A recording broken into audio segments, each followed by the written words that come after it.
कल की क्लास में प्रमेय 6.1 का या आधारभूत समानुपातिक प्रमेय का या थेल्स प्रमेय का, इस प्रमेय के 3 नाम है।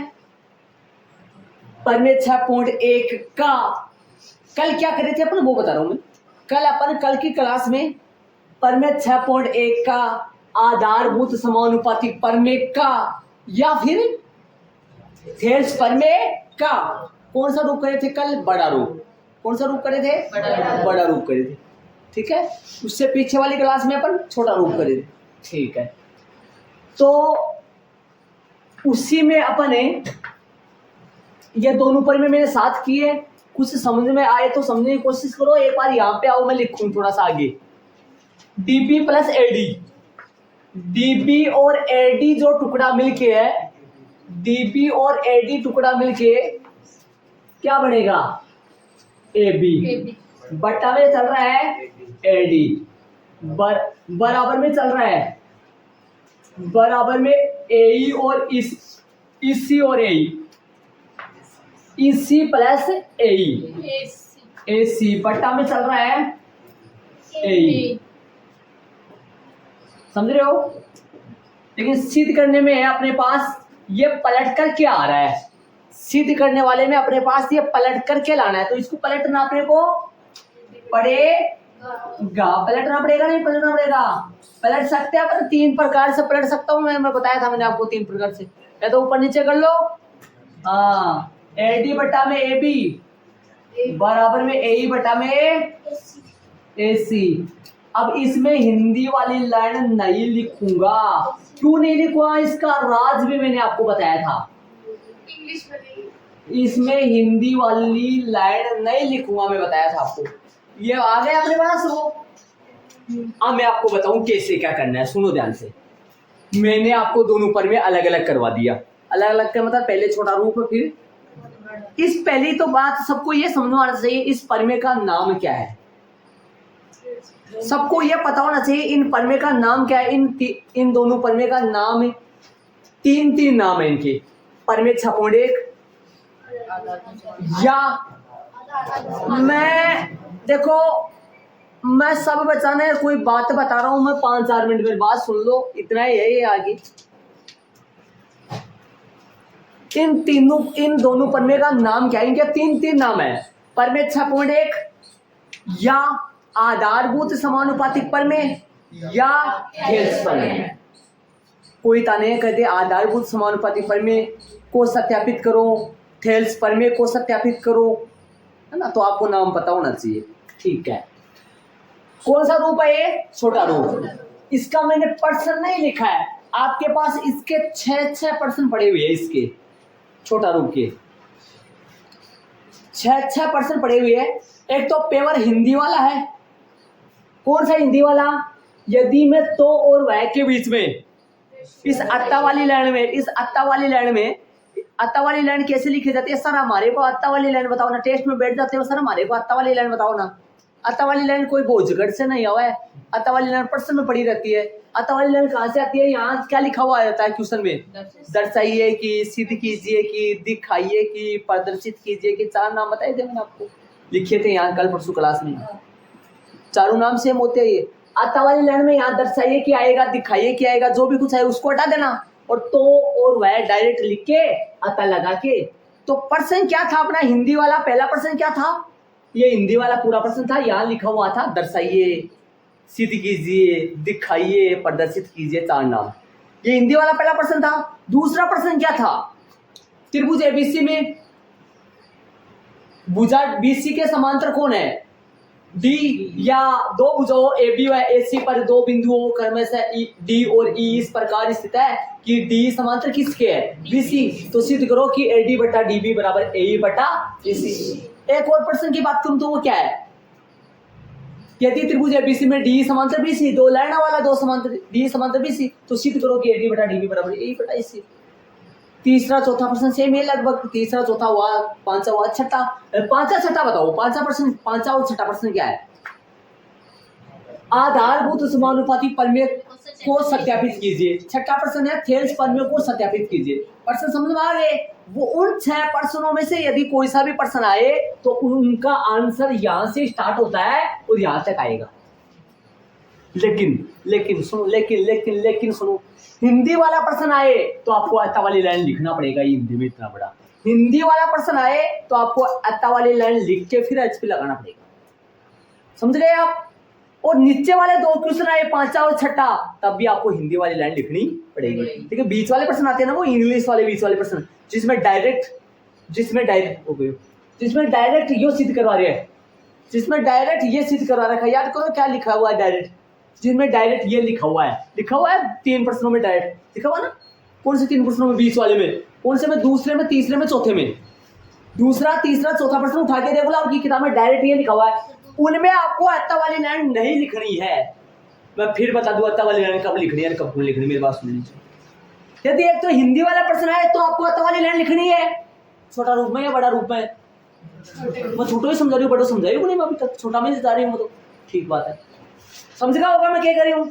ठीक है, और नीचे लो 5वां प्रश्न आवा, 6वां प्रश्न आओ के प्रश्न के है वो थेल्स प्रमेय को सत्यापित कीजिए, आधारभूत समानुपाती प्रमेय को सत्यापित, तब भी आपको हिंदी वाली लाइन लिखनी है। और यदि बीच वाला प्रश्न आवा है, बीच वाले कौन से? दूसरा आए, तीसरा आए, चौथा आए, वो प्रश्न आए तो उसमें क्या सिद्ध करवा रखा है? ये हिंदी वाली लाइन नहीं सिद्ध करवा रहा है, वो वाला। अरे इसका मतलब होता तो यही है, लेकिन अगला ये बोल रहा है इतना ही सिद्ध करो तो आपको यही एचपी लगा देना है। तो क्या नीचे लिख दोगे तो कोई गलती है क्या? नहीं, कोई गलती नहीं है। लेकिन हिंदी वाला प्रश्न आता है और आप एचपी यहाँ लगा दो तो फिर गलती है। मानने वाला गलती मान भी सकता है, वैसे बात नहीं, लेकिन यहाँ हिंदी वाला प्रश्न आए तो आपको अत्ता वाली लाइन लिखनी है, लिख के आनी है। ठीक है, अब मैं बात करूं दिया हुआ की। दिया हुआ क्या है? त्रिभुज एबीसी में यदि कोई त्रिभुज एबीसी में भुजा बीसी के समांतर है, कौन सी रेखा? डी, जो एबी को तो डी पाए और एसी को इस प्रकार काट दिए, इस प्रकार काट दिए कि डी किसके समांतर है?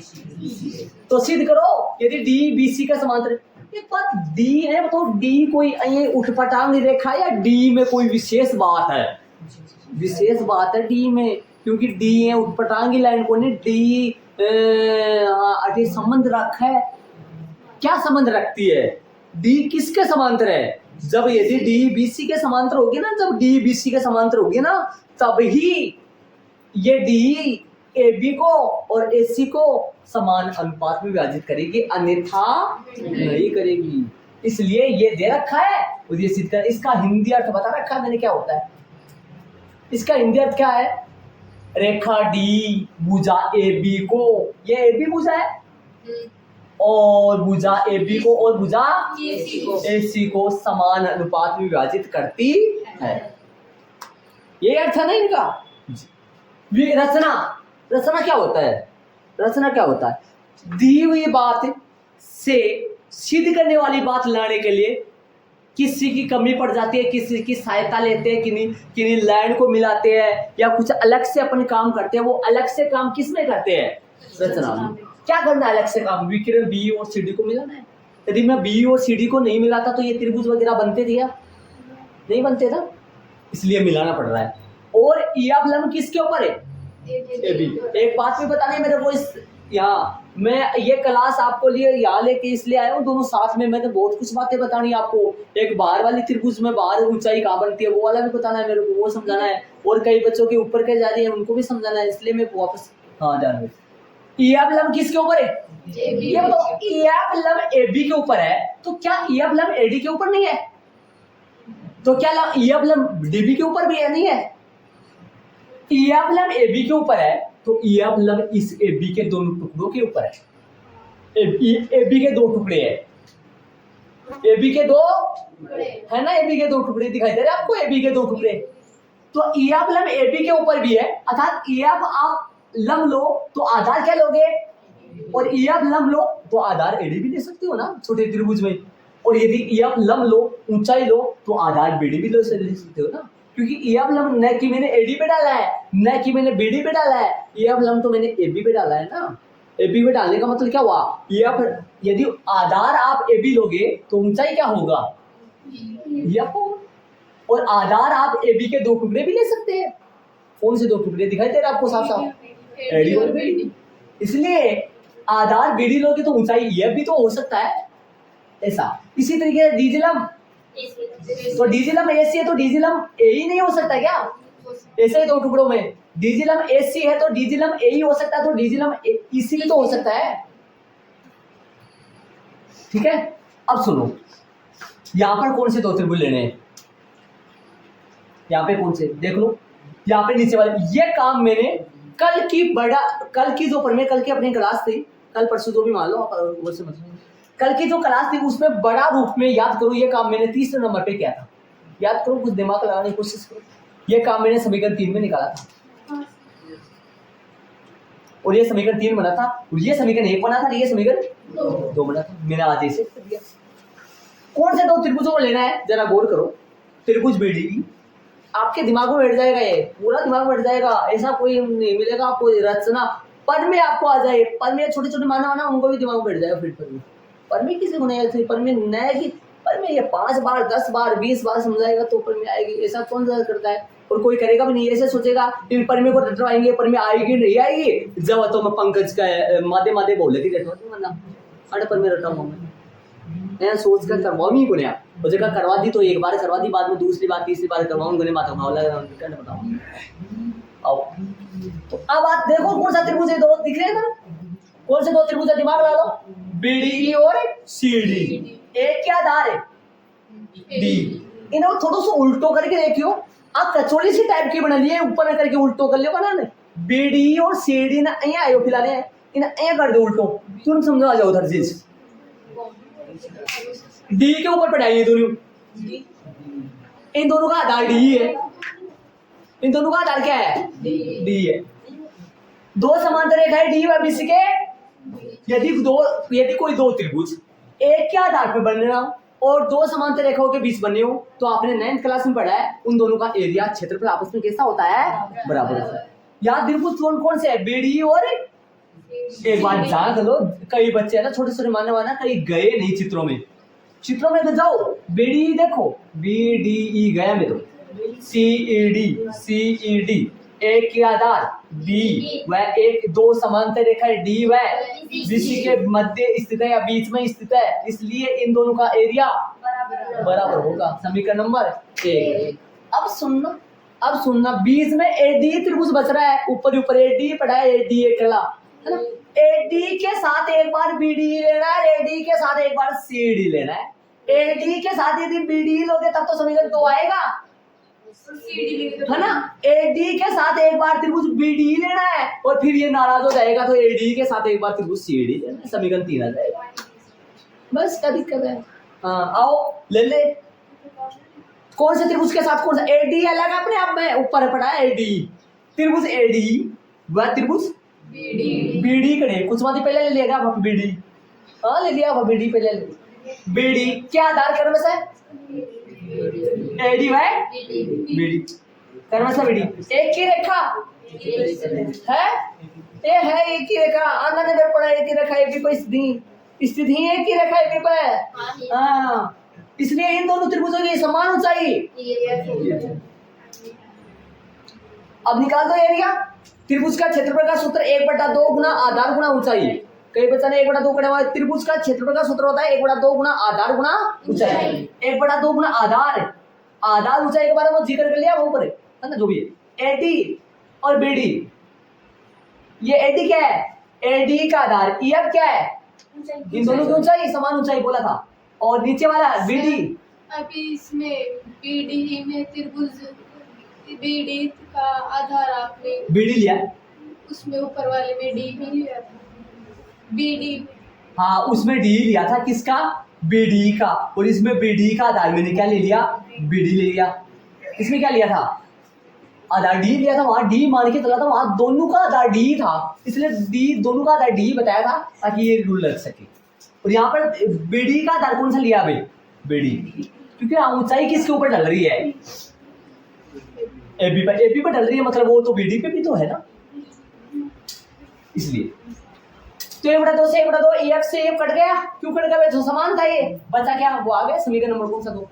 इसी प्रकार अब एडी के साथ बीडी तो ले लिया मैंने, एडी के साथ एक और बाकी पड़ा है CD में B, मतलब क्या हुआ, इस बात को पूरे को लिखेंगे। कैसे लिखेंगे, लिख सकते हैं अपन आराम से। यदि मान लो मैंने AD व BD के साथ ये बात लिखी है, ऐसा ही अपन इनमें भी लिख सकते हैं ना। कैसे लिख सकते हैं, आराम से समझ में आ गया होगा। कैसे लिखेंगे, ध्यान से, किसी बच्चे से बुलवा सकता हूँ, ध्यान से समझो। देखो एक बार 2 मिनट का टाइम दे रहा हूँ, ध्यान से समझो। लिखेंगे इसी प्रकार ना लगाओ और पूरा लिखूं मैं, इसी प्रकार को मतलब होगा भाई इस हिसाब से लिखूंगा। अब इस हिसाब से ना होकर पूरा अपन लिखना चाहिए तो कैसे लिखेंगे, त्रिभुज AD व त्रिभुज CD की आधार क्रमश है। सर CD एक आधार तो CD होगा। नहीं, आधार तीनों भुजाओं में से कोई सा भी आधार ले सकते हैं अपन। त्रिभुज की भुजा कितनी होती है, अब ए मत सोचना सर, ऐसे मत सोचना सर ABC त्रिभुज का आधार BC है। तीनों भुजाओं में से कोई सा भी आधार ले सकते हैं अपने। मैं आपको आधार और उनका बताऊंगा। आप ABC में AB भी आधार है, BC भी आधार है। ऐसी त्रिभुज की कितनी भुजा होती है, क्या आधार नीचे वाला ही रहता है क्या ना, कोई सा भी आधार हो सकता है। आधार है सोचो कि भैया आधार सब नीचे वाला आधार होता है। अपने छोटी क्लास में किसी ने बताया नहीं आपको, ऐसी दे छोटी का आधार यही नहीं होता, हर बार आधार किसी को भी ले सकते हैं। ध्यान दे, तो आधार कौन कौन से करने से, AD का तो A और इसका आप कहोगे सर आपने AD का पहले तो आधार AD ले लिया, अब AD का आधार वो आधार A ले रहे हो, जरूरत के हिसाब से ले रहे अपन, जरूरत के हिसाब से ले रहे अपन। यहाँ पर क्या हुआ भाई, D और यहाँ पर क्या हुआ था, आधार AD और BD एक ही रेखा किसके ऊपर आ जाए, AB, ताकि अपन ये आपको दोनों की क्या बता सके, ऊंचाई। इसी तरीके से नीचे, ऐसे नीचे नीचे क्या है, A और क्या लिखोगे, AD का आधार CD का आधार क्या लिखोगे यहाँ, AE व इसका तो AE और इसका EC, एक ही रेखा AC पर, इसलिए इन दोनों त्रिभुजों की समान ऊंचाई DG होगी। लिखे तो लेकिन अपन क्या बोल दिया, इसी प्रकार मतलब क्या हुआ, लिखेंगे नहीं अपन, ऐसे ही करेंगे। अब ये याद करो, ये लाइन भी छोड़ दी मैंने, छोड़ दी ना, इसमें तो पहुंच गया सीधा 1/2 से 1/2 कट जाएगा, DG से DG लेकिन कट गया, वो सपनों में कट गया मान लो। हाँ आ जाओ, समीकरण 1 2 और 3 से ये कहां से आ रहा है, ये झंझट कहां से आ रहा है। अब समीकरण 1 2 और 3 से कैसे देखो ताकि आ जाए, सुनो ध्यान से। अब एक बात ध्यान से तो गौर से देखना, जो दूसरा पेन ले लो एक बार, सुनो एक बार ध्यान से देखना। समीकरण 2 का ये जो कौन सा पक्ष है, पहले जो होता है बराबर संख्या वो बायां होता है। समीकरण 3 का पहले जो होता है वो कौन होता है, बायां। इन दोनों को ध्यान से, इन दोनों को गौर करके देखो। आप इन दोनों को जो मैंने गोला लगाया है रेड पेन से, इन दोनों को गौर से देखो, ये दोनों बराबर है। दिमाग लगा के देखो तो ये दोनों बराबर है। कैसे बराबर है, इनका अंश अंश बराबर है। वैसे ही भाई यहाँ पे भी त्रिभुज AD का क्षेत्रफल आ रहा है, यहाँ पे भी त्रिभुज AD का क्षेत्रफल। बट्टे में देखो, देखिए बट्टे में क्या है, दोनों बराबर है। बट्टे में इन दोनों त्रिभुजों का क्षेत्रफल बराबर है। भगवान समीकरण 1 क्या काम आएगा,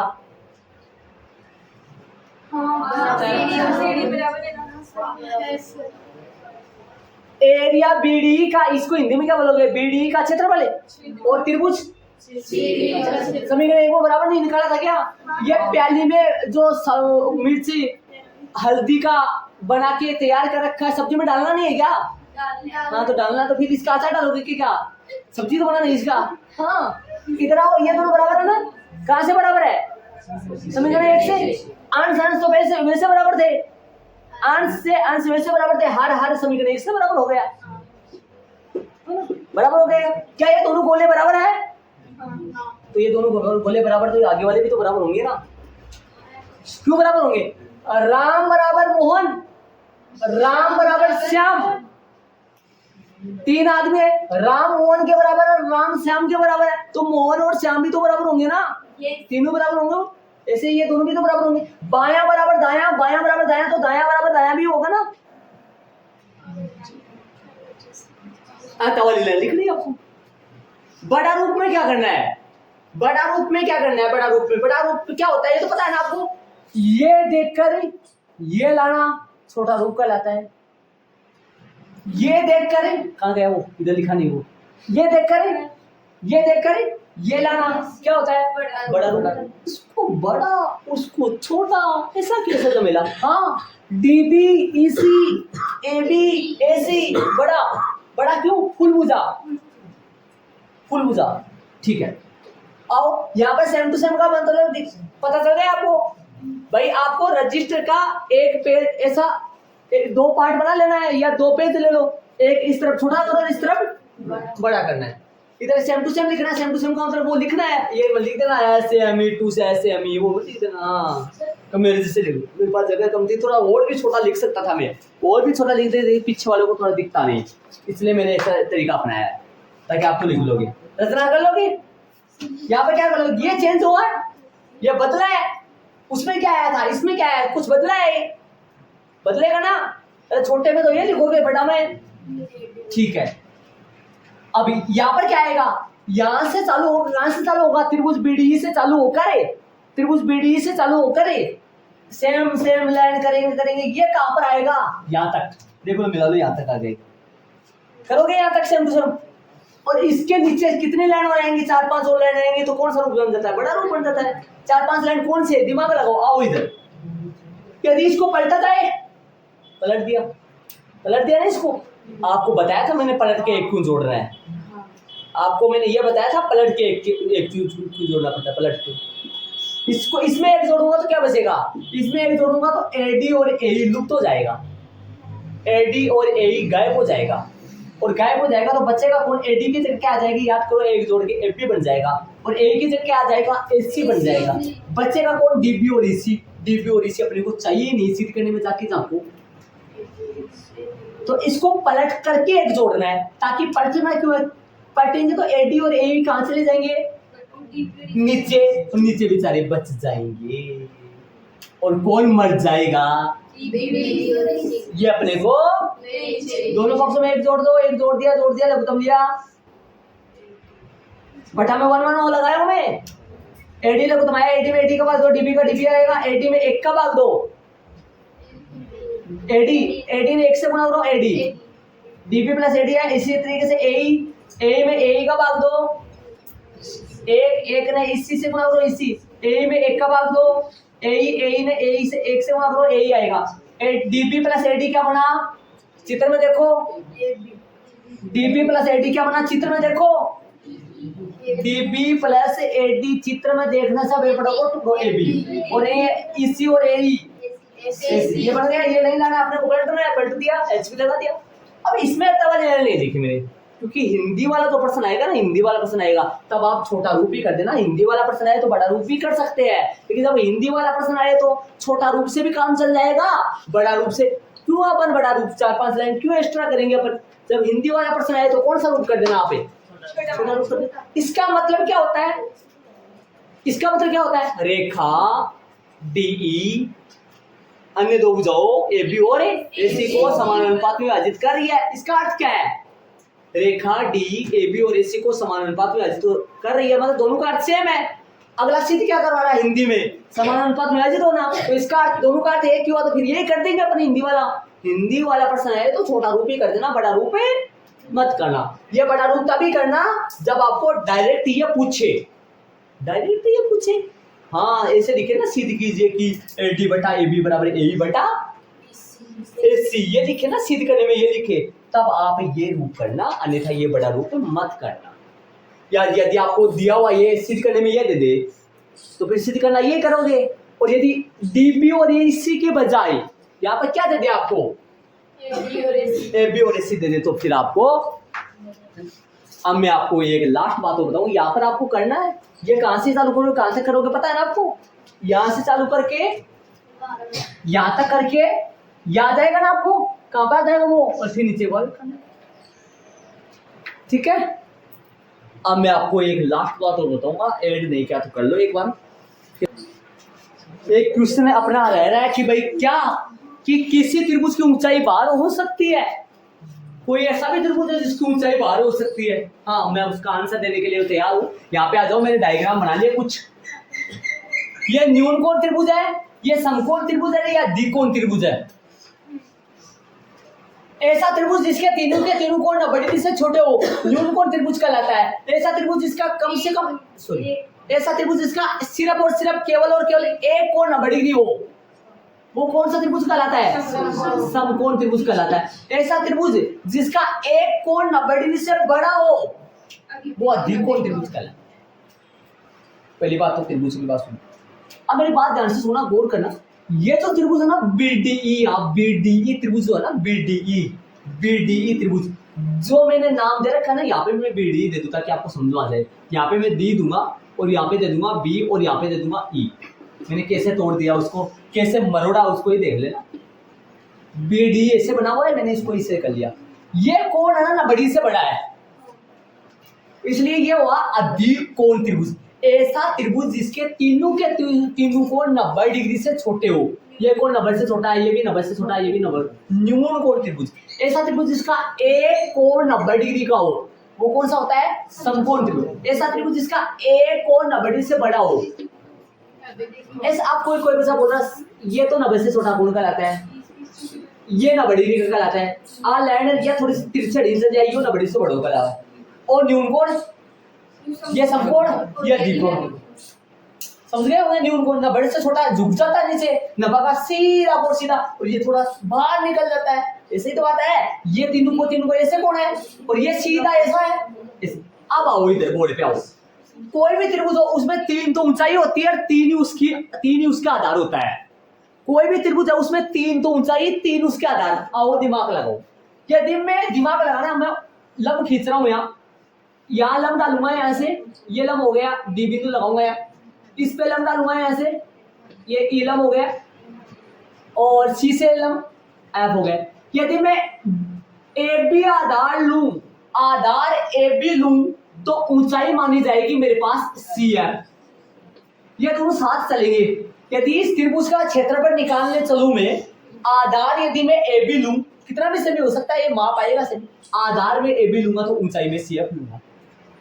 ये भी जोड़े होते हैं, जोड़े के साथ चलता है। ऐसा नहीं मैं आधार बी से ले लूं और ऊंचाई सी एफ ले लूं। बी सी के ऊपर सी एफ है ही नहीं, तो कहां से लोगे आप? आधार ए बी लूंगा तो ऊंचाई, आधार बी सी लूंगा तो ऊंचाई एडी, आधार ए सी लूंगा तो ऊंचाई बीई। 3 आधार है और 3 ऊंचाई। आधार कोई अलग होते हैं या भुजाओं से बनते? भुजाएं आधार होते हैं। हाँ, 3 आधार 3 भुजाएं। कई ऐसे समझते थे सर आधार तो नीचे वाला ही होता है। ना ना ना ना, 3 आधार, न्यून कोण त्रिभुज में कोई ऊंचाई बाहर हुई ना, न्यून कोण त्रिभुज में बाहर ऊंचाई होती नहीं है। समकोण त्रिभुज में आओ, आधार पी क्यू लो, ऊंचाई क्यू आर। इसमें अलग से नहीं खींच सकते आप, ऊंचाई क्यू आर ही होगी ऊंचाई। आधार क्यू आर लो, ऊंचाई पी क्यू, एक दूसरे का उल्टा और सुलटा। आधार यदि पी आर लो तो ऊंचाई लंब डालो। आ जाओ, कौन सा है? मान लो कोई भी क्यू एम। समझ गए? आप कहोगे सर ये तो 3 नहीं बने, 2 ही बने। हाँ 2 ही बने, सही बात है, यहाँ 2 ही बनेंगे। ये दोनों सेम। पी क्यू आर डाल लो तो ऊंचाई कौन होगा? क्योंकि पी क्यू और क्यू आर आपस में कितने डिग्री का एंगल बना रहा है? अरे दूसरी डालेंगे वो इसके ऊपर से तो जाएगा ना। आधार पी क्यू लो तो ऊंचाई, और क्यू आर आधार लिया तो ऊंचाई पी क्यू, और यदि आधार आप पी आर लिया तो ऊंचाई एम क्यू। क्यों? 3 आधार 3 ऊंचाई। इधर आओ, इसका मतलब समकोण त्रिभुज में और न्यून को मैं आपको क्या समझाना चाह रहा हूँ। कई बच्चे ये क्या आ गया बीच में, क्या आ गया न्यून कोण आधार कोण, ये कहाँ आ गया, परमेश्वर दीक्षित क्या हो गया है? हाँ कई बच्चे, मैं आपको ये बताना चाह रहा हूँ, दिमाग लगाओ कि ई है त्रिभुज बीडी की ऊंचाई क्यों है? ई है त्रिभुज बीडी की ऊंचाई क्यों है? यहाँ पे लिखा था ई है ऊंचाई। और डीजी त्रिभुज सीडी की ऊंचाई क्यों है? इसका रीजन क्या है ये बताना चाह रहा हूं मैं। समझ गए क्या? समझ गए ना? किसकी ऊंचाई कौन है? बाहर आएगी ऊंचाई, कौन सा त्रिभुज बनेगा वो? अधिक कोण त्रिभुज। समझ गए क्या? क्या बताना चाह रहा हूं मैं? बीडी की ऊंचाई ईएफ क्यों है? और क्योंकि बाहर है वो, तो बाहर कैसे होगी? हाँ, इसी का रीजन यहां मिलेगा आपको। बीडी की ऊंचाई ईएफ क्यों है? यदि मैं बीडी आधार लूं तो ईएफ ऊंचाई क्यों होगी? और यदि सीडी में आधार यदि मैं सी लूं तो ऊंचाई डीजी कैसे होगी? डीजी से डीजी कटेगा वहां। आ जाओ नीचे, इसमें आओ। आधार यदि सुनो ऐसा बताओ, यहां पर यदि मैं आधार डी लूं, आधार में डी लूं, ध्यान से सुनो, आधार डी लूंगा तो बी से लंब डालेगा। बी से लंब कहां डालूंगा? क्या इधर डालूंगा लंब? कहाँ डालूं मतलब, इसको आगे बढ़ाना पड़ेगा मेरे को थोड़ा थोड़ा बारीक। देख जैसे ये भुजा काउंट नहीं होगी लेकिन आगे बढ़ा के यहाँ से डाल, ये रहा, वही ले लूं मैं, आपको समझ में आ जाए। कौन सा होगा ये, नाम अलग ले लो उसको, तो EF देना है, फिर इसका नाम G ले लो, G लो, H ले लो, इसका अलग ही रहने पड़ेगा। D यदि आधार लूं, D यदि आधार लूं तो ऊंचाई कौन सी होगा इसका, BH, बाहर, समझ रहे हो आप? और यदि मैं आधार BD लूं, यदि आधार क्या लूं, BD लूं, तो BD से किसके ऊपर से डलेगा, BD से डलेगा अपने पास, जैसे मान लो बाहर जाने पर डलेगा, जान रहे, BD आधार लूं तो ऊंचाई कौन सी आएगी, यहां से डलेगा ऐसे, ध्यान रहे ये वहां ऊपर जा रही है, BD से वो वहां कहां जा रही है, ये BD रेखा है ना, D कहां है अपना ऊपर, और B कहां है वहां अपना नीचे, तो ये जो मैं आगे बढ़ा रहा हूं वो कहां जा रही है, ऊपर, और इधर से लंबा लेगा इसके ऊपर, ये कौन सा मान लूं, वही मान लूं मैं F, तो मतलब BD आधार लूंगा तो ऊंचाई कौन सी आएगी, EF। एक और बच गया आधार यदि मैं B लूंगा तो ऊंचाई इसके ऊपर से तो ऐसे डल जाएगी सीधा, मान लो HF, I मान लो, DI मान लो, बोलो कितनी ऊंचाई बाहर गई, 2, और कौन से त्रिभुज में गई, ये द्विकोण त्रिभुज है, ये द्विकोण त्रिभुज है, इसलिए BD आधार लेने पर ऊंचाई कहां गई, बाहर गई, और CD में C आधार लेने पर ऊंचाई कहां गई, बाहर। कौन सी है ऊंचाई, C आधार लेने पर, C आधार लेने पर ऊंचाई कौन सी है, जो आधार ले रहे हैं ना, जैसे मान लो BD आधार लिया तो ऊंचाई कहां से डलती है, उससे तीसरे बिंदु से डलता है, जैसे B आधार अपन BD लिया तो ऊंचाई कौन सी हुआ था, आधार अपन BD लिया था तो ऊंचाई कौन से लिया था, ये हुआ था EF, कौन से बिंदु से डाला था, इससे, और यदि आधार अपन कौन सा ले, D ले तो ऊंचाई कौन से डलेगी, B से, और आधार यदि B ले तो ऊंचाई कौन सा होगा, B से कहां से आएगा, DI, तो कितने आधार कितनी ऊंचाई होगी, 3 आधार 3 ऊंचाई, और वो ऊंचाई 2 ऊंचाई यहाँ कहां गई है, जिस तरफ 90 से बड़ा कोण बनेगा ना उस तरफ की दोनों ऊंचाई कहां जाएंगी, त्रिभुज के बाहर की तरफ जाएंगी। तब बोल रहा हूं मैं कि यहाँ पर BD आधार लेने पर ऊंचाई कौन सी होती है, EF, कौन से त्रिभुज में, BDE में, और CD में C आधार लेने पर ऊंचाई कौन सी होती है, DG, इसलिए होता है। एक बार कक्षा 7 के गणित में चैप्टर नंबर चलता है 6 या 7, उसमें डायग्राम बनाए हुए ऐसे अलग अलग, और उसमें मापे भी ली गई है। कई बच्चों को बेसिक थोड़ा सा बहुत ज्यादा चाहिए गहराई से, तो कक्षा 7 की बुक उठा के देखना, उसका चैप्टर नंबर 6 या 7 चैप्टर में मिलेगा आपको ये डायग्राम, बहुत अच्छा तरीके से समझाया हुआ। ठीक है, तो मैंने आपको आज की क्लास में मैंने एक साथ करने की कोशिश की, ठीक है, बाकी अपन कल करेंगे, पर मैं 6.2 का छोटा रूप।